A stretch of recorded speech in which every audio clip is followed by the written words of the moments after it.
নমস্কার বন্ধুরা, কম্পিটিটিভের দুনিয়া আপনাদের প্রত্যেকে স্বাগতম। আপনাদের সাথে আছি আমি পরমদীপ। আর ডব্লিউপি ওয়্যারলেস অপারেটরের বেশিরভাগ কোশ্চেন কমন পাওয়ার পরে আমরা নেক্সট টার্গেট করেছি ডব্লিউপিএসআই। ডব্লিউপিএসআইয়ের যে এক্সাম সেটা 5ই ডিসেম্বর হওয়ার কথা বিভিন্ন ইউটিউব চ্যানেলে শোনা যাচ্ছিলো এবং বিভিন্ন সোর্স থেকেও শোনা যাচ্ছিলো যে 5ই ডিসেম্বর এক্সাম হতে পারে। কিন্তু এখনও পর্যন্ত আজ 22 তারিখের শেষ, আজ 22 তারিখ রাত, এখনও পর্যন্ত কোনো কিন্তু নোটিশ পাবলিশ হয়নি এবং যে এক্সামের যে অ্যাডমিট কার্ড কবে ডাউনলোড করা যেতে পারে সেটাও কিন্তু কোনো রকম পাবলিশ হয়নি।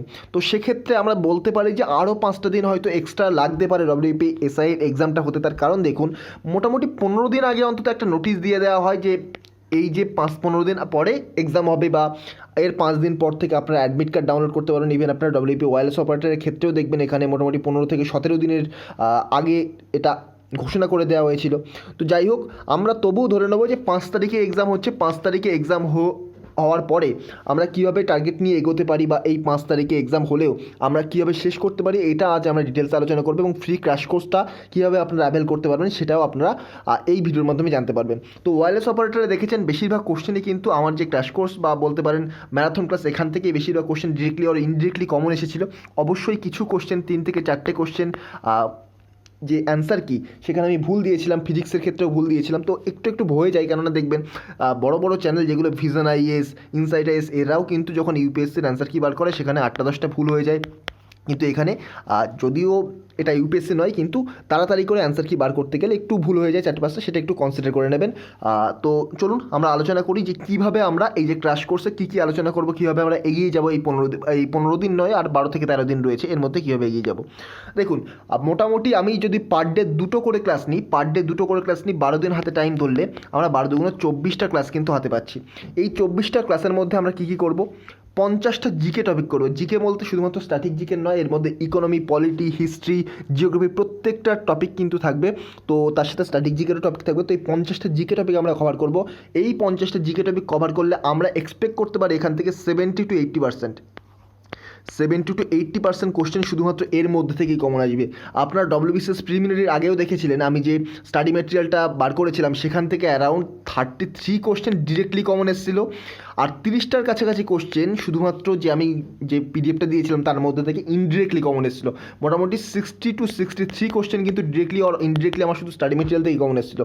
তো আমি সেই কনফিডেন্স থেকেই বলছি, ডব্লিউবি ওয়্যারলেস অপারেটরের কনফিডেন্স থেকেই বলছি, 50টা যে জিকে টপিক দেবো সেগুলো যদি আপনারা ঠিকভাবে করতে পারেন, আমি যেগুলো করাবো সেগুলো যদি ভালোভাবে পড়তে পারেন, তাহলে কিন্তু 70 থেকে 80% আপনারা কমন পাওয়ার একটা চান্স থাকে। তবে গ্যারান্টি দেওয়া যায় না, কখনো কখনো এর থেকে বেশিও আসতে পারে, এর থেকে কমও আসতে পারে। তো এর জন্য আমাদের 10 থেকে 12টা লেকচার লাগবে। আর লেকচারের লেন্থ খুব বড় হবে না, 20 থেকে 30 মিনিট ম্যাক্সিমাম হবে, তার বেশি কিন্তু করা হবে না। আর 8 মাসের কারেন্ট অ্যাফেয়ার্স, দেখুন ডব্লিউপির এক্সামে একটা জিনিস দেখা গেল যে কারেন্ট অ্যাফেয়ার্সের ওয়েটেজ কিন্তু অতটাও থাকে না। ডব্লিউবি ওয়্যারলেস অপারেটরের কারেন্ট অ্যাফেয়ার্স নেই বলতে গেলেই চলে, কিন্তু যে টপিকগুলো সেগুলোকে অবশ্যই আপনি কারেন্ট অ্যাফেয়ার্স বলতে পারবেন। যেমন ধরুন কোশ্চেন এসেছিলো যে অভিজিৎ বিনায়ক বন্দ্যোপাধ্যায় তিনি নোবেল প্রাইজ পেয়েছিলেন কোন সেক্টর থেকে। তো এগুলোকে অ্যাকচুয়ালি কারেন্ট অ্যাফেয়ার্স বর্তমানে বলা যায় না, কারেন্ট অ্যাফেয়ার্স 1 বছরের মধ্যেই বলা যায়। তবে যদি কারেন্ট অ্যাফেয়ার্স থেকে কোশ্চেন আসে, মোটামুটি 3 থেকে 4টে তো মিনিমাম আসছে, এটা ধরে রাখুন। তো এখান থেকে যদি ওয়েটেজটা আর একটু বাড়িয়ে দেওয়া হয় অন্তত আপনাদের প্রবলেম হবে না। তো এর জন্য আমি 4 থেকে 5টা লেকচার রাখবো। 4 থেকে 5টা লেকচারের মধ্যে আমি 8 মাসের কারেন্ট অ্যাফেয়ার্স এবং ওয়েস্ট বেঙ্গলের গভর্নমেন্ট স্কিমগুলো কভার করব। তো ওয়েস্ট বেঙ্গলের গভর্নমেন্ট স্কিমগুলো থেকে আমি বলে দিয়েছিলাম, স্বাস্থ্যসাথী প্রকল্প দেখবেন এবারে এসেছে, স্বাস্থ্যসাথী প্রকল্প আমি বলে দিয়েছিলাম ওয়েস্ট বেঙ্গলের গভর্নমেন্ট স্কিম থেকে একটা কোশ্চেন আসবে। তো এসেছিলো স্বাস্থ্যসাথী, যদিও আমি স্বাস্থ্যসাথী পয়েন্ট টু পয়েন্ট লিখে করাইনি, তবে স্বাস্থ্যসাথী মুখে বলে দিয়েছিলাম। তো স্বাস্থ্যসাথী থেকে কিন্তু পরীক্ষায় কোশ্চেন এসেছে। আর ম্যাথের জন্য এবং জিআইয়ের জন্য, ম্যাথ যে আপনারা এমনি প্র্যাকটিস করেন, মক টেস্ট দেন, বিভিন্ন জায়গা থেকে প্র্যাকটিস করুন, এর জন্য অতটা প্রবলেম হবে না। তবে যতটা চেষ্টা করা যায় যে এই টাইপের কোশ্চেন কমন আসার জন্য, তো তার জন্য আমি কিন্তু 5টা করে ম্যাথ এবং জিআর আলাদা করে ক্লাস রেখেছি। এবার যদি ধরুন 5 তারিখে এক্সাম না হয় 10 তারিখ হয়ে যায়, সেখানে ম্যাথ এবং জিআই এগুলো আমরা একটু বেশি করে অ্যানালাইসিস করতে পারবো, এগুলো একটু বেশি করে আলোচনা করতে পারবো।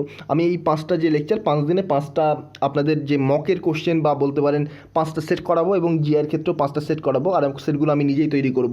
আপনারা দেখেছেন ডব্লিউপি ওয়্যারলেস অপারেটরে আমি লাস্ট দিন যে সেটটা তৈরি করেছিলাম, ম্যাথ থেকে একটা কোশ্চেন ডিরেক্টলি কমন এসেছিলো, ফিজিক্সের থেকে একটা কোশ্চেন ডিরেক্টলি সূত্র থেকে কমন চলে এসেছিলো। তো এরকম কিন্তু কোশ্চেন কমন আসছে। তো ম্যাক্সিমাম নাম্বার অফ ম্যাথ আমরা করার চেষ্টা করবো, ম্যাক্সিমাম নাম্বার অফ জিআই কিন্তু আমরা করার চেষ্টা করবো।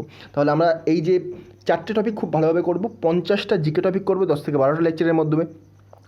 8 মাসের current affairs plus government scheme করব 4 থেকে 5টা লেকচারের মাধ্যমে, ম্যাক্সিমাম নাম্বার অফ ম্যাথ করব 5টা লেকচারে, ম্যাক্সিমাম নাম্বার অফ জিআই করব 5টা লেকচারে। তো এটা একটু লক্ষ্য রাখবেন, ম্যাথ এবং জিআই যে লেন্থ এটা একটু কিন্তু বড় হবে, কারণ 25টা যদি ম্যাথ বা 25টা জিআই যদি আলোচনা করতে হয় সেক্ষেত্রে কিন্তু 1 ঘন্টার কাছাকাছি টাইম লেগে যায়। যদিও এই যে জিকে টপিক ধরুন আমি পার ডে 5টা করে জিকে টপিক আলোচনা করছি, সেক্ষেত্রে কিন্তু অতটাও টাইম লাগবে না, হয়তো 20 থেকে 30 মিনিট ম্যাক্সিমাম। কারেন্ট অ্যাফেয়ার্সের ক্ষেত্রেও 20 থেকে 30 মিনিট ম্যাক্সিমাম, কিন্তু ম্যাথ এবং জিএর ক্ষেত্রে যথেষ্ট টাইম লাগার সম্ভাবনা রয়েছে। তো এটা আমাদের প্ল্যান, আগামীকাল থেকেই কিন্তু শুরু হয়ে যাবে। প্রথমে আমি কারেন্ট অ্যাফেয়ার্স করাবো, তারপরে কিন্তু জিকে টপিক করাবো। কারেন্ট অ্যাফেয়ার্স প্রতিদিন সকালে পাবেন, কারেন্ট অ্যাফেয়ার্স এবং গভর্নমেন্ট স্কিম পরপর 5 দিন সকালে পেয়ে যাবেন, আর জিকে টপিক সন্ধেবেলা পাবেন। আর তারপরে লাস্ট যে 5 থেকে 7 দিন এই টাইমটা কিন্তু আমরা ম্যাথ এবং জিআই প্র্যাকটিস করবো শুধুমাত্র। তো এই হচ্ছে আমাদের স্ট্র্যাটেজি, আমাদের প্ল্যান এবং এই ক্র্যাশ কোর্সের যে প্ল্যান। তো এটাই ছিল ভিডিওটা। তো যদি ভিডিওটা ভালো লেগে থাকে, এই ক্র্যাশ কোর্সটা সম্পূর্ণ যদি আপনারা পেতে চান, চ্যানেলটিকে সাবস্ক্রাইব করুন, পাশে থাকা বেল আইকনটিকেও প্রেস করতে ভুলবেন না। চলুন আজকের মতো গুড বাই, পরবর্তী ভিডিওতে আপনার সাথে আবার দেখা হবে। Thank you.